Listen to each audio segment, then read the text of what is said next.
Welcome to Backstage with Richard Ridge. My guest is one of Broadway's nicest leading men. You know him from such shows as Freestyle Love Supreme, Hamilton, Memphis, the 25th annual Putnam County Spelling Bee, and from his show-stopping, Tony Award-winning role as the genie in Disney's Aladdin. On television, you've seen him on Unbreakable Kimmy Schmidt, Gotham, and Disney's Tangled. And now he is back on Broadway, where he has just stepped into the role of lawyer Billy Flynn in the iconic razzle-dazzle Kander and Ebb musical Chicago. Now in its 25th year, it is the longest-running American musical in Broadway history. Please say hello to my friend, James Monroe Iglehart. Thank you, Rich. My God, that intro was great. It's like you see your whole life flash in front of you, right? You start going, oh, right, wait, I did that. Yeah, I did that too. I almost forgot about that one. Yeah. First of all, how are you, my friend, and where are you? I am doing wonderful. I'm feeling great. I am in my closet studio. We had it built over the pandemic, and because I was doing a lot of voiceover stuff, so I spend most of my mornings and afternoons in this room, and then eat, and then go to the city to do my show. Okay, where did everything get put that was in that closet before the pandemic? The funny thing was during the pandemic, my agent called and was like, "Hey, do you have a really good microphone? Because there's some work that could be had." And I was like, "Sure." My microphone was terrible, so I had to go buy a new mic. And I was literally in my closet, surrounded by my and my wife's clothes. So when we moved, my wife was like, "Look, we need a place for you to get all your stuff." So they basically gave me one of the rooms, and there's a closet here. We put up all this stuff, and this is where I sit and do my stuff. And they gave me a room so that all of my nerd memorabilia, all of my toys, all of my Funko Pops can all be in one place, and my wife doesn't have to look at it. So on the outside of these two doors is all my stuff, and in here is where I work. See, I love this. So when you probably looked at your new place, you're like, we need to get James a room, and we got to make sure it has a closet that he can work in. Basically, actually, it wasn't me. I was like, oh, no, I'll just go. My wife's like, no, you need a place because you have too much stuff, and this will work out great. It's a wonderful closet for you to be in and a place for all your stuff, and then you can look at it and have it, and I don't have to look at it. And I was like, great, sounds awesome. Because I'm looking at you say, he's in this fabulous looking spaceship kind of thing he's sitting in. This, like, it's I will say it's really, really cool. We didn't spend too much money. We spent enough so I can actually do stuff. I've actually done some serious stuff for Disney, Nickelodeon in this wonderful space, and it's been a lot of fun. Have you been able to put the past 2 years or so into some kind of perspective, James? Just recently, I was doing an interview and someone said, I was reading about you and realized you've been on Broadway for 15 years. And I was like, wow, because it doesn't seem like that. It seems like it just flew by. But the last 2 years have been very interesting, with, being in Hamilton, then the shutdown, then the reopening of being back in Hamilton again, then being in Freestyle Love Supreme. And then all of a sudden here comes Chicago. It's been a lot, and it's been a very interesting journey. I don't want to use the word fun, but interesting is a definite good word. But what, those moments where you have to find the silver lining in everything, and in being shut down allowed me to concentrate on other skills that I have, like voiceover work. Or producing, being able to produce the Nightmare Before Christmas concert, Tim Burton's Nightmare Before Christmas concert in October of 2020. So that was awesome. So to be able to do all those things and still be here now, like I said, it was a very interesting journey. I learned a lot, and I'm glad of it, to get through it the way I did. Well, you are back on Broadway in Chicago. Yes. How exciting is that? That is amazing. I mean, don't get me wrong. The fun thing, I was telling somebody else, I've walked past the Ambassador Theater 100 times. Never been in it. I saw Chicago in 1998 in the city of Chicago. I was auditioning for a show out there and went, I should go see Chicago. I mean, I'm here. And I saw it. And who was there but Abba Babatunde and Jasmine Guy and Charlotte, who is playing Roxy now. So to be able to be on the stage with that legend has just been fantastic. I'm having the best time, and it's a great show. And the one thing I realized about this 25-year show is that it is so timely. I think there have been many classics, there's been many revivals, but Chicago, I think, will always be relevant. And I think it's because of just human nature. Human beings love a scandal. Human beings love watching people go through something, and human beings, and I'm going to get hit in the mouth for this, human beings love people with no talent that just happen to do something scandalous and become famous for it. We just Yeah. must root for them. It's like they can't sing, they can't dance, they can't act, but they did something stupid, so let's just root for them. And our show is so fun at wrapping this no talent person around a person with so much talent, and then watching her go through it, and then being Billy, just watching a master of the spin, and studying the character, playing the character, and then watching what's happening on the news. I just went, wow, this show will always be relevant because someone's always going to try to spin something. So Chicago is very on time right now. Okay, Billy Flynn. I mean, just what's it been like inhabiting his shoes, his tuxedo? It's I've been in some really cool costumes. Okay, I've had some great costumes, Rich. You know that. Yeah. But there is something about no glitter. There is something about no tights, and just being in a tuxedo and being able to just walk down those steps. I felt like James Bond. It was so much fun. It is so much fun to play this character. And the songs I get to sing, I mean, all I care about is love, razzle dazzle. I mean, we both reach for the gun. I mean, I'm having the best time right now. I'm having the time of my life. All right. Chicago is one of my favorite musicals. As you can see, I have it behind I me. was just about to say, I just saw Anne ranking and the original Chicago poster. Okay, like I said, I fell in love with this. The first time I saw Chicago, I was in the last row of the 46th Street Theater, which of course is your Hamilton Theater now. Yes, it I is. sat in the last row. My head was literally on the ceiling of the 46th Street Theater. And the people were like probably this big, but I was so entranced in this show. I fell madly in love. I saw it numerous times after then, but Yeah. I loved this show. I mean, what's it like singing the score of Candor and Ebb? You know what? I think I was just telling somebody that the Candor and Ebb do not get enough credit for the lyricism that they go through. I mean, there are some lyrics in there that are so cool. One of my favorite is give them an act with lots of flash in it, and the reaction will be passionate. I was just like, there, as a lyricist myself, as a rapper myself, I was like, okay, I am into this. I am into this. So I am just having a ball just going through this score. And when I was a kid, I've always heard all that jazz. And like I said, I only saw Chicago once back in 1998. And to be able to like kind of just live in this world and live in this music, they're really underrated. I mean, these two guys are yes, they have got the Kennedy Center honors and all that kind of stuff, but they are underrated. When we talk about Broadway, we always talk about the other two, but Candor and Ebb are just, they are the ones you should really look at because they are very innovative in what they've done and what they created. I love that you say that because they have always been my favorites. I think Fred Ebb is one of the best lyricists ever writing for the theater, and John's music is just off the map. I mean, I first fell in love with, Cabaret the first time my parents had their record cabinet. I fell in love with the Broadway cast album, then the film, and I mean, Chicago and Spider-Woman and everything. And The Act's one of my favorite musicals, Eliza. I mean, the songs on The Act are beautiful, but like I said, I have to ask you, I've spoken to so many Billies, and we've all talked about your first entrance because you are blinded by this light. Yes. You cannot see the stairs. Now, let's talk about what that was like the first time for you. I'm so glad you asked because the first time was January 17th, and it was a Tuesday. I walked down the steps, and I had gone over rehearsal, and walked, and we get there, and the last step, I completely slipped. Thank the Lord that I am the improv specialist and the comedian I am. I slipped on the steps and looked back, looked at the girls and was like, I see that, and kept on going. My wife said, it looked like your foot slipped. I was like, yep, totally did.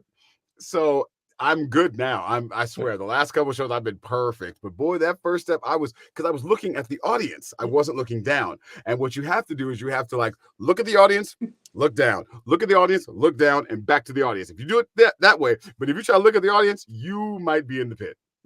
Because every Billy has said your backstage is pitch black. You come up, you're just blinded by light. Yeah. You can't even see the stairs. Not a one. Not and it's because, but also there is that intro. I've had some Rich, I have had some amazing intros on Broadway. I mean, Comfort Counselor coming from the back being an intro, the genie coming out of the lamp, Jefferson coming down the stairs. And this is another I have been blessed with some amazing intros. So all I heard was, here he is. And I was like, hi, is everybody here? And the light was there. And I was like, yes. And I just damn near broke my neck. And it was great. Because there's nothing like a Candor and Ebb intro or a Cheetah Calls the Vamp. Yes. Because they played her, the Vamp, to all that jazz at the Forest Theater in Philadelphia, and she flipped out. And John and Freddie said, Cheetah, there's a whole song coming after this. But she was like, I got a vamp, and you have a vamp as Billy. Yes, you have and it's like it's so good. Those trumpets, oh my gosh, and I the way the set is up. I mean, the fact that the band's on stage and I can hear them and see them, it's just so cool. You just feel like you've got an orchestra up there, and it's great. What was your rehearsal process like? Did you have a long time before you went into the show? No. What do you get? We got 2 weeks. Okay. And it's really not 2 weeks. It's really about altogether the time. When we added it all up, it was about a week and a half to really put it together. And then I had a put in on a Tuesday at 1:45, and then at 7:00 that night I was on. So my put in was the same day. So it was in. Sometimes for Broadway you get 4 weeks. Sometimes you get 2/1.5 and one put in, and you're on. And when you're shot out of a cannon like that, all you can do is rely on your experience and faith and hope to God everything goes well, and thank the Lord it did. What's the last thing you do before you make your entrance on stage? What's the last thing you do to yourself? You check yourself out. What do you do? I'd get a drink of water, and I stand there and I'd literally go, let's have some fun, and then walk up the stairs and go. I have goosebumps just listening to you say that. I mean, you worked a lot during the pandemic, like you said. Yes, I did. Hamilton and Freestyle Love Supreme, which we'll go back into. But I mean, there's nothing like being on Broadway, is there? No, especially in a big, splashy musical like Chicago. And also, I'm a big splashy Broadway fan. Derek Baskin and I, he's going to kill me for saying this. We laugh about this all the time. We describe ourselves as he is the intimate musical.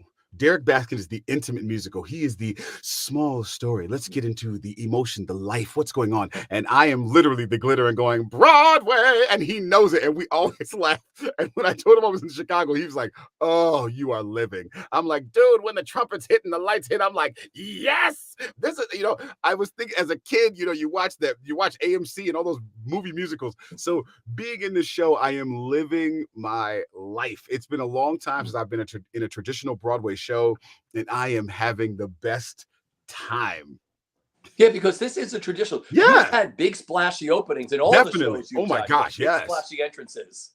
But to do a traditional classic American musical is so much fun. It's been a minute, and to be able to sing these songs and to be able to have those look around and just see the fossiness of the air. You can feel just his energy in the room. You can feel and ranking. You can feel that style, that energy around, and it's just so cool. It's so intoxicating. It's so great. And I keep thinking back to legends, like Jerry Orbach, that voice, he's another brother who doesn't get enough credit. People always think of Jerry Orbach, and the minute they go to Law and Order, or, they go to Lumiere and Beauty and the Beast. I mean, this man was Broadway's leading man, and he's the first Billy, and there's a air to it. He kind of gave Billy that swagger that all the other Billies have, gone to. Yeah. And it all comes from that DNA. And there's a rudeness to Billy, but there's a rudeness that he knows he's the best at what he does. And that's what's fun. I don't get to really play too many guys who are kind of arrogant. I won't say the word I want to say, but not exactly the nicest guys in the world. I always play the nice, sweet guy and go, oh, hi. This is really fun for me because there's an inner villain that I've always enjoyed playing. And I'm not saying Billy's a villain, but he's a gray area. Billy's not good, not bad. Billy's right on the cusp of, hey, if it pays well, I'll help. I like that. The gray area. You're playing a gray area Yeah, you character. I play a love gray that. area character with Billy. You had mentioned Bob Fosse and Anne Yes. Ranking. I mean, what's it like? Because, you know, Billy moves a bit. I get to move. I do. They do let me. They've let me move, especially in Razzle Dazzle. I get to play a little bit, especially with the cast. And this cast is amazing, ladies and gentlemen. I'm telling you, I know how Broadway is, and I know how Broadway people are, and I know how Broadway community is, and I know how people who think Broadway. You hear 25 years, and you think these people are phoning it in. Let me tell you right now, this cast on Broadway at the Ambassador Theater of Chicago right now is the most lively, in it, living cast. So when you come to see it, you are going to see the best that we have on Broadway, and to feel and to watch them do what they do 8 shows a week. I don't think they get enough credit and enough applause, because it is not easy to do what they do and to make it look as smooth and as easy as they make it look. And they're working their butts off, and they are smiling, and not a drop of sweat. It just looks, they are so smooth in what they do, and I just enjoy every second, because it's hard to make Fosse look easy, because it's not. It's in the different angles and where you're standing and the plies that you're doing. And this cast is so much fun to watch. I mean, I'm backstage and I'm just like, damn, I see it every night and going, these people are amazing. You know. But you get to do your little, like, both reach for the gun. Yes. Like you said, razzle dazzle. You Yeah. get your Fosseisms. You get to do that whole thing. I get a little bit in, which I do like, which I do really like. Talk about your leading ladies, your 2 leading ladies you have. Listen, I got Bianca, who's just a spitfire, you know, just amazing. We're Disney cousins. I mean, she's the first Mexican Mary Poppins, Beauty and the Beast. I mean, we are a Disney family from way back, so we've known each other. So it's great to watch her perform. Trust me, her Velma is. You want to root for Velma. That's, I think, the thing I've learned most about this is you root for Velma, because everything is taken from her. I don't want to give too much away. One of my favorite moments is when Velma's listening to what happens in the courtroom and realize that Roxy has done everything that she said she was going to do. And I was like, for some reason, it hit me the first time I saw it. I was like, oh my God, she took everything. I mean, every move. Poor Velma. But then there's Charlotte. Charlotte is a force to be reckoned with. I mean, I laughed. I told the dance captain, I told David, I said, you know, I'm usually, when I'm in a show, I'm usually, in my own personal opinion, no matter how conceited this sounds, I can shine when I want to. If the light's on, I can take a spotlight.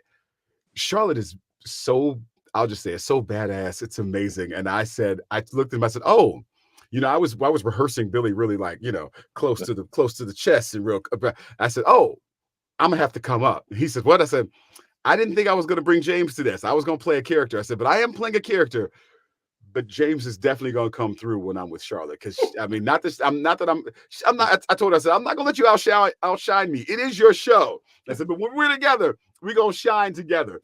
And we do. When we do, we both reach for the gun. I have so much fun, and I've learned so much from her, because she knows this world. So just talking to her, and, you know, just sitting under the learning tree and just going, yes, okay, cool, I got it. And us just enjoying the energy that we flow when she's on my leg, and we're going back and forth. Also, Charlotte's when she plays the puppet, oh my God, I wasn't ready. She came in one show before I did, and I watched her, and I was like, she looks like a puppet. The way she plays it, it's so great. So the minute I got there, I was like, what do you need from me? So we have had a great time working together. So working with those 2 ladies, I mean, and also just Bianca, when she does, you know, when Velma takes the stand, is just a tour de force of watching how it's supposed to be done. I love that you say I sit under the learning tree. I love that. The way you said, you know, you sit under learning from these people. I think that's fascinating. Because they know it. I mean, like, this is one of those moments where, like, I know FLS. I know Free Stuff Supreme. You know, when folks come in, I can tell you, I'm a Disney kid, so I know Disney. That's my forte, and I know Broadway. But there are, you know, subsets of Broadway. There are, you know, there's the Lloyd Webber world, there's the Sondheim world, and there is the Cantor and Ebb world, and there is the Fosse world. And when you're in the Fosse world, there's a different energy. There's a different kind of attack. There is what someone said, I think Rob, our music MD, said, there is a dangerous pleasure in the Fosse world. It's dangerous and pleasurable. And you have to walk that fine line of danger and pleasure. And that's the thing, you know, that his musicals, his shows walk that line of it. You are going to have the best time, but if you cross way too far, you're going to be too deep and you can't get out. And that's the fun part of a Fosse musical. Even just the way he moves, it's Yeah. dangerous pleasure. And it's you. I wanted to learn that. And so I was talking to the ladies. I'm like, how do I get there? Where do I need to go? Where does my headspace need to be? And they were like, okay, cool. Be here. I got you. Watch my eyes. And I watched Charlotte. I'm like, cool. I see where she's at. Yeah, we're there. You know, just so I can be there. So it's fun to have all this experience of Broadway, but then to kind of bring it to this different world. I've never done. Yeah. I've never, you know, I did Sweet Charity years ago back in the Bay Area, but it wasn't the same as like these ladies who've like studied with, you know, Anne Ranking or done Bob Fosse stuff for years, and they know it like the back of their hand. Yeah. So to be in this world and to live it, it's really been a learning experience, and I'm loving every second. That is great. You know, this role also comes with a new outlook on your health, doesn't it? Yes, yes, it does. Back in December 2020, I found that I was a diabetic. I've had diabetes on both sides of my family, and I've Yeah. always been a big guy. You know, I've always been a big guy. And the great thing is, you kind of have to take, you find the silver lining of everything. And the fun part was, I was working 8 shows a week. I was dancing 8 shows a week. So the doctors were like, you're not diabetic. It's amazing. I'm like, well, I dance 8 shows a week, so I'm fine. But then during the pandemic, I'd set my big butt down and ate the same way and And sat in your closet. sat in my closet and just chilled, right? So I get to the doctor and he's like, you have diabetes. I'm like, what? Oh no. Is it over? And he was like, nah, she goes, it's not over. And so I went to this wonderful, amazing doctor, and she got me on this great health plan, and my eating habits have changed, and I'll end up losing 50 pounds, Yeah. and so to be able to do what I do and live this lifestyle at the same time as being able to still do what I do, it's changed my outlook. I have more energy. I have more fun, and I know I've always advocated for the round guys and the round women, Yeah. and I still do. I just say, make sure you're healthy. Keep moving to make sure that you won't have to go through, this. But I will say this, it's just giving me a whole new look on life. It's just kind of like, you know what, diabetes is not the end of the world. It's not. And I still have my moments. I still have Yeah. I still have my sweets. I just don't eat as much. I have a little bit, and the rest of my time I'm trying to keep myself where I need to be. And it just makes me watch myself. It makes me appreciate what I get to do more. Because you look sensational. Thank you very much. But I also figured, I was like, well, if I'm gonna lose weight, I might as well try to do something with this. So I got myself a trainer, and we work 2 to 3 times a week, so I can look good. But it just tickles me, because I was like, look, if I don't want to just lose weight and just lose weight. I'm like, because also I'm surrounded by gorgeous people constantly. I mean, I'm friends with Chris Jackson. I mean, I'm friends with the freaking George Washington. And that boy looks good constantly. I'm friends with David Diggs and Daniel Watts, Ephraim Sykes, Derek Baskin. I'm surrounded by very beautiful people. So I was like, if I'm gonna lose weight, I ain't gonna let you punks look better than me. So I gotta get myself together. And you're wearing a tuxedo. And I'm as wearing Billy a tux. Flynn. I'm wearing a tux as Billy. So Chris Jackson actually came to the show, and I walked down those steps. He said, boy, you look so good. I got mad. I was like, thank you. That's a great compliment. It was a great compliment. We laughed about that for days after that. Yeah. You know, the last time I saw you in person was opening night of Freestyle Love Supreme, Yes, sir. outside of the Booth Theater, which was Yes. this incredible evening. I Yeah, mean, we had a great time that night. what was that reopening like? And, what was that evening like for you? You were all there. I mean, Lynn was there. You were all there. You were all like, I love that you did your carpet before the show. Everybody Yeah. came out, but I watched everybody take pictures of each other, and you were hanging with each other. And FLS is a whole. The one thing I would say, Freestyle Love Supreme is what is Broadway, but we also aren't Broadway. We're a whole different feel. Like if you'd have told us 18 years ago that Freestyle Supreme would be on Broadway, we would have laughed. We would have thought, ain't nobody gonna put us on Broadway. So our crew is about, having a lot of fun and doing what we would do for free on stage. Like we would do this at the park. We would do this at the house. We would do this at Chris's house or Lynn's house or Bill's house. But this is the kind of crap that we just did. And the fact that we get paid to do it and get to do it in front of people for an audience, it's so much fun because we're not playing characters. We are us. What you're seeing on the Freestyle of Supreme stage is us. Those names that we have, those names were given to us by Anthony because that's our personalities. Lin Manuel is Lin Man, C-Jax, J Soul, Two Touch, Jelly Donut, Arthur the Geniuses, a young niece. That's us. That's who we are. Shockwave. That's who we are. So you saw us on the red carpet and we were taking pictures of each other because we were just so excited to be back together. Yeah. So we were there for the interviews. We were there for the carpet. We were also there just to have a good time being together, to see Diggs there, and Diggs is so busy. So the fact that Mr. Diggs showed up, and that's his rap name, the fact that Mr. Diggs was there, we were like, Diggs! And we're like, let's break the camera out so everybody can see. That's how we are on a normal basis. They just happened to, Tommy Kail was smart enough to put all the energy on stage, put mics in our hand, and let us just be our normal crazy selves for people. Okay, I've seen freestyle many, many times, and it's amazing because every single show is different. Absolutely. And I've seen you on numerous nights. I've seen Lynn on numerous nights. Anthony Benenciali, I love Anthony. I love Two Touch. That's my man. But what's the craziest word or the craziest night you have had on stage in freestyle? There must be a lot of them, I'm sure. There are a lot. And the one that comes to mind the most, there are two. I think it was we were off Broadway at the Greenwich House, and there was a little older man. He was sitting in the front row, and he looked like a college professor. And when I say college professor, he was like this crazy looking striped shirt and these the suspenders and all that. And he looked like he came because he heard that the writer of Hamilton wrote a show, and he looked like he was going to study it, and he had no idea that Lynn was the special guest.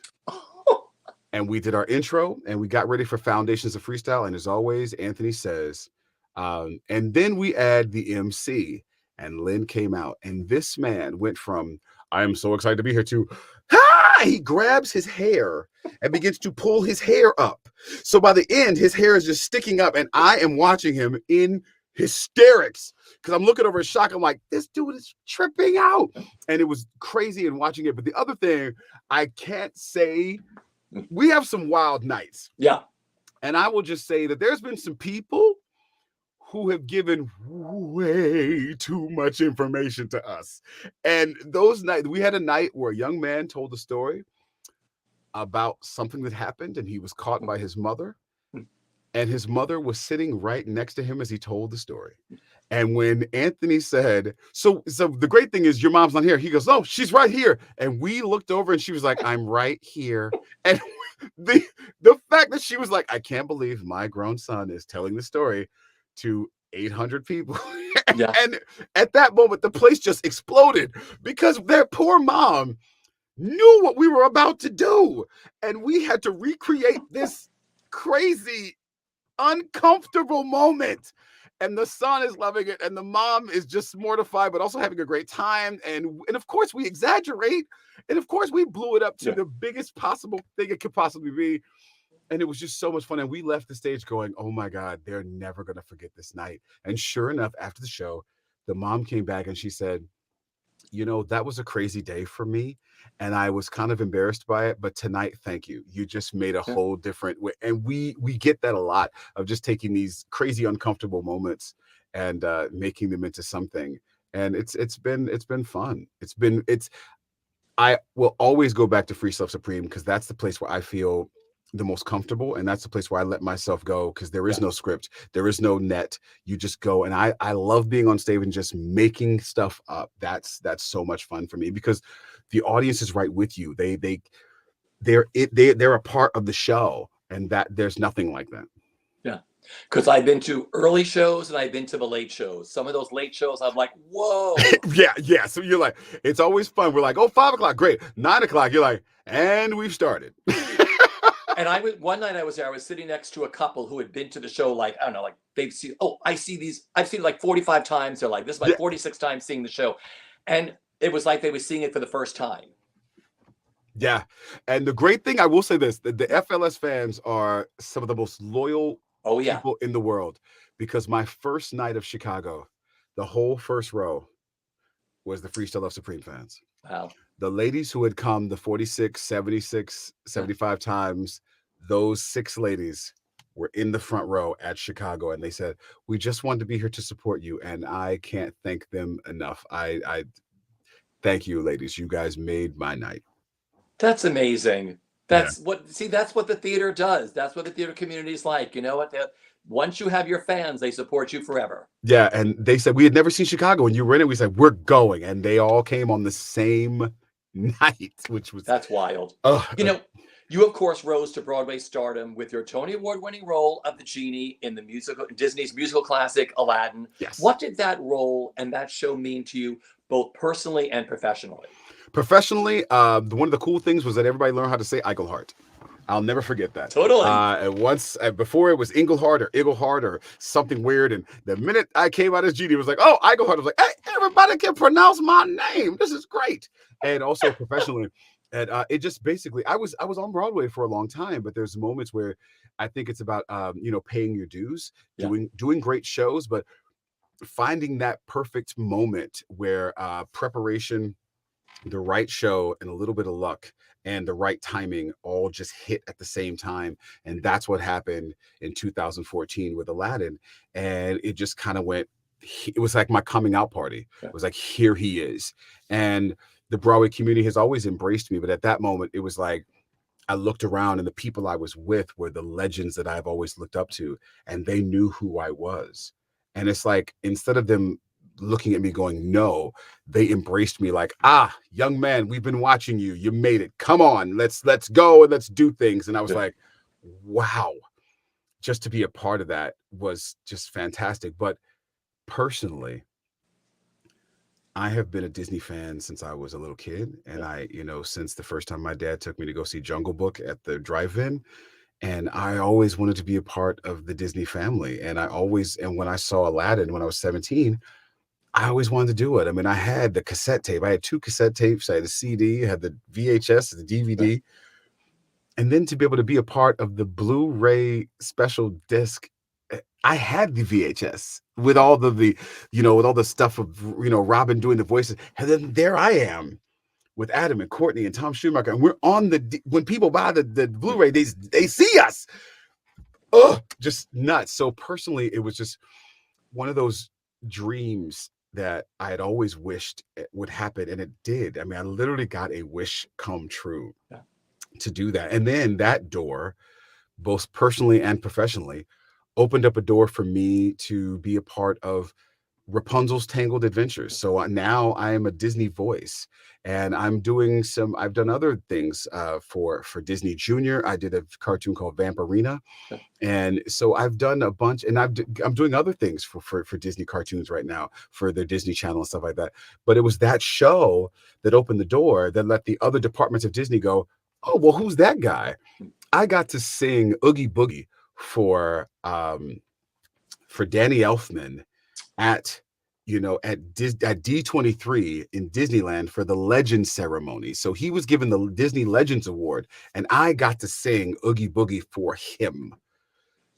Come on. And the fact that I've gotten to play, Phil, I got to play Phil in Hercules.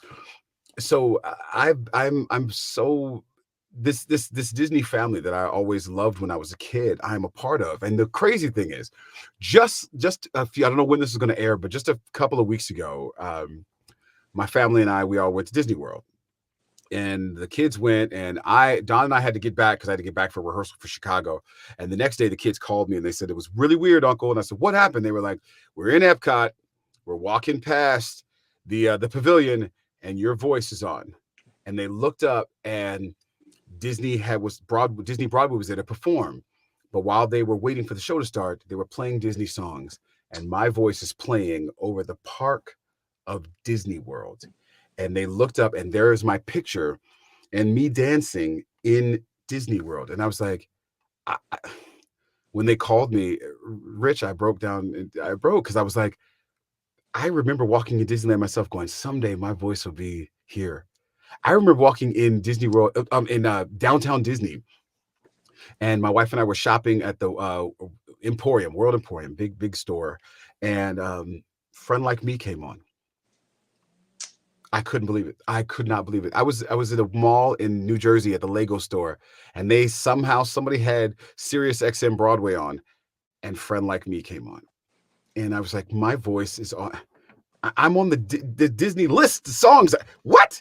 It's crazy. So personally and professionally, it's been one of the greatest moments. And you know, when I get the chance, I love working for Disney. I have a great time, you know, with the mouse. It's a lot of fun. I love that you're in a store. You're in line to check out. There's 25 Yes. people, and you want to say, "That's me." And That's right, me. and I did my best. Like I kind of laughed, and I was like, and the lady's like, "You okay?" I was like, "Yep, I'm good. I'm good." Because you don't want to be considered go, you know, that's me, right? That's me singing. But I was like, wow, that's me. All right, then there's the juggernaut known as Hamilton. Yes. I mean, you and I spoke a lot during Hamilton. We all talked about going to the White Room. I mean, I've Oh, spoken yeah, to hey, everybody. yeah. Oh my God, yeah. And I mean, how life-changing was Hamilton for you? And like being with Lin-Manuel all over again. You know what's funny? The crazy thing about Hamilton was that because of my relationship with Free Love Supreme, I was never away from the fam. I was never away from the family. But to be in Hamilton is a different animal. Hamilton is like being in a rock concert on Broadway. The ferocity of the fans is different from other shows. These folks know it ins and in and out, and they're not afraid to speak to you. They're not afraid to rap to you while you're doing it. Some of them, we call them the auditioners, because it's always funny because we feel like they're auditioning for the show while we're doing it. But also there's something about being a part of history. This is one of those shows that if you'd have told somebody 30 years ago this is going to happen, they would have told you it was impossible. And I get to be a part of that historic lineage, and to come after a friend of mine, a dear friend of mine, who created an amazing role, and to hear him with that cool laid back voice tell me, you know, say, man, you know, just do it your own way, James. That's one of the reasons why they want you. And I was like, thank you, Diggs. I love you, bro. You know, for him to tell me that it was okay to put my own stamp on it and have Tommy's approval and have Lynn come through and go, yes, go ahead. That was really, really amazing, because I was able to take Thomas Jefferson to a different place and to do it on Broadway. And the people I got to work with, I mean, you know, Austin Scott, Michael Luoye, Javier, Javon McFerrin, Donald Weber. I mean, Miguel Cervantes. I've gotten to work with some, John Rue. I've got to work with some amazing, amazing Hamiltons. And to get to work with my friend Mandy Gonzalez, who I've known forever, and the new friends I made, you know, Fergie Phillip, Nick Walker, who people know famously, and we have the most infamous Twitter battle on life, but he's one of my dearest and loving friends. Wallace Smith. I mean, you know, just the people that I got to meet in this show. I mean, Danae, who's now on, what's the show she's on? What's the show The Danae's Gilded on? Age. She's on The Gilded Age. I mean, Danae, when I were backstage talking, when she said she auditioned for this, and then when she told me she got it, and then when she told me she had to leave to go start filming, I mean, that Crystal Joy Brown, I mean, to work with these amazing folks. And I mean, one of the best stage management teams in the world. And also I got to give a shout out to Tim, the house manager. I mean, that crew at the Richard Rodgers is a well-oiled machine, and they're all a part of history. There's something that happened there at the Richard Rodgers that's still happening now that will be talked about as Broadway history canon forever. And to be a part of that, to be a part of that show, and to be able to play that part, to play Thomas Jefferson and Marquis de Lafayette. We all know the history of our country. We all know the history of that president. And we all know the history of what was going on with people that look like me. And to be able to step into that role and kind of like put my own stamp on it, and know that slightly, Thomas Jefferson is rolling in his grave. And I go, well, there's nothing you can do about it, bro. You had your time and I had mine. And history has its eyes on us, and I get to tell the story the way I want, and there's nothing you can do. That's just the way it is. There's no feeling like that. There's no feeling like that camaraderie, being able to tell this story from what America looks like now. Beautifully put. You know, you've also done a lot of television too. I mean, I love the stuff you've done, you know, Unbreakable Kimmy Schmidt, Gotham, Tangled. I mean, I love to ask stage actors who started on stage, did you grasp TV right away, or did you learn from people? Uh, I want to say, I was going to say both, but actually, I learned from people. Honestly, I talk really fast, as you can see, and in TV, in theater, you need to slow down a little bit. Yeah. But in TV, you do need to talk fast. But I talk too fast, and I'll run over everything. Also, I'm a very big actor. I'm a very big actor physically. I just do things. And on TV, you can't do that because you look insane. One of my favorite things was like people always used to talk about this legendary actor, Burt Lauer. He is Burt Lauer. Burt Lauer is the lion in Wizard of Oz, the original with Judy Garland.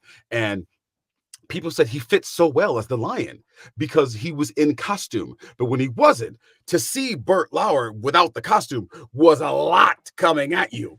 He was a vaudeville star. So I'm kind of like that. So I had to learn how to tone it down to be on TV. And Unbreakable Kimmy Schmidt was one of those great moments for Tina Fey to give me a shot and let me act so stupid with, Titus Burgess, who I love. And every scene we had together was just absolutely asinine. And it was so great. And we had so much fun. And we were looking at it going, we're about to act really stupid now. He's like, yep, here we go. And we would.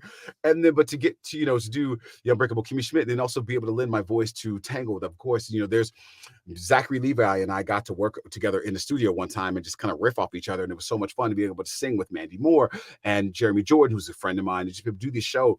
But then be able to do something crazy like Maniac on Netflix, which, had Jonah Hill and Emma Stone. And that's where I got to do a scene. I'm on one side of this camera and Sally Field is on the other. And I'm like watching Sally Field. I'm like, that's Sally Field. You know what I mean? You know what I mean? Like the you like me, you really like me. That's Sally Field.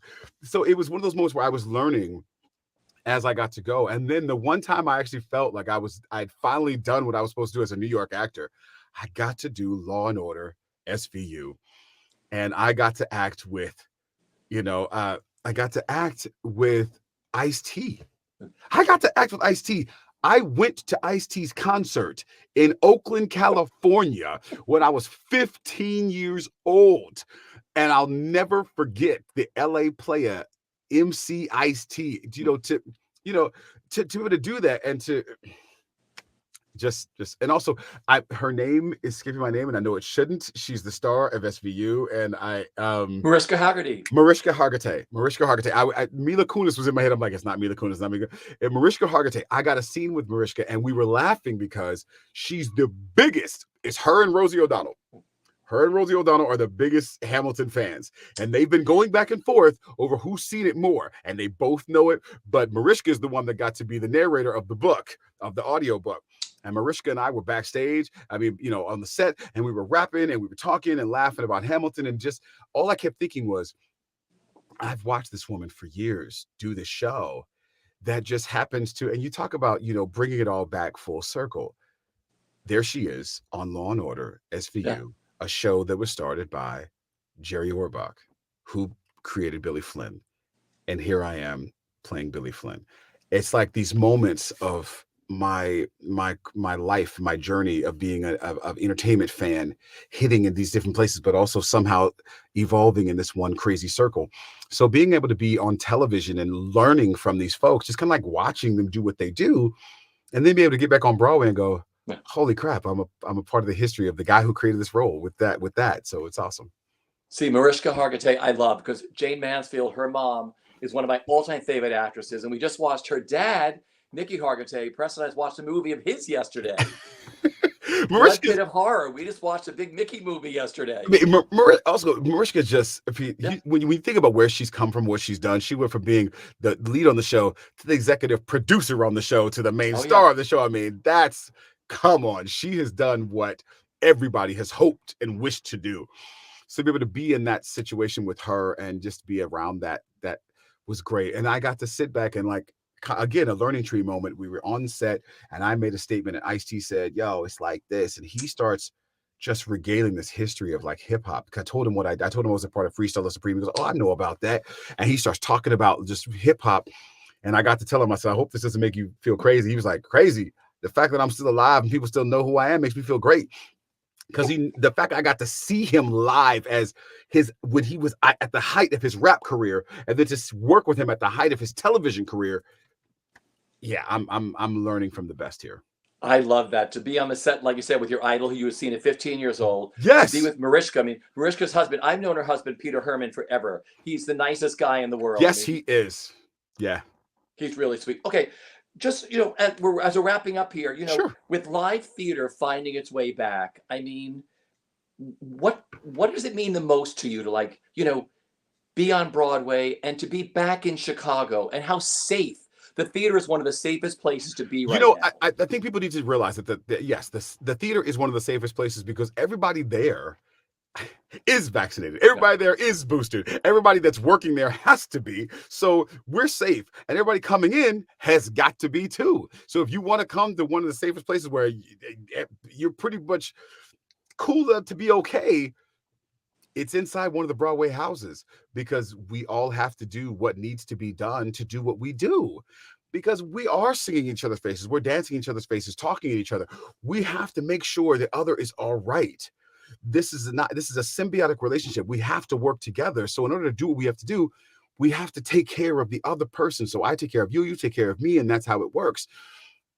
But to be back on Broadway, to be able to tell the story live theater can tell, there's nothing like it. Don't get me wrong. I love television. I love movies. The movie I'm in is going to be coming out in December 2022, Disenchanted on Disney Plus. I get to be a part of that. It's going to be great. You're going to love it.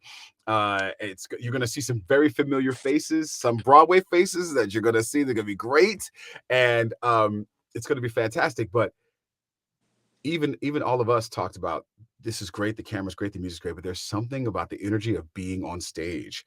You just can't beat it. And the fact that I get to come back in this show is so much fun. Because if you'd have told James in 2007 that he'd be in Chicago as he walked past the Ambassador Theater, he would have been like, those guys don't want me. Those guys don't. They'll never call. They'll never call for me, and that's okay. I'm okay with that. And when they did call, I was like, okay, this is pretty cool. This is pretty cool. And I just saw the production photos they took. Hopefully they'll be out soon. But I was like, damn, I'm Billy Flynn. I get to play Billy Flynn. it's it's really cool. But I'm telling you, fans, look, come to live theater. You will not be disappointed. There is nothing like the magic that we create live on stage because we can't do it without you.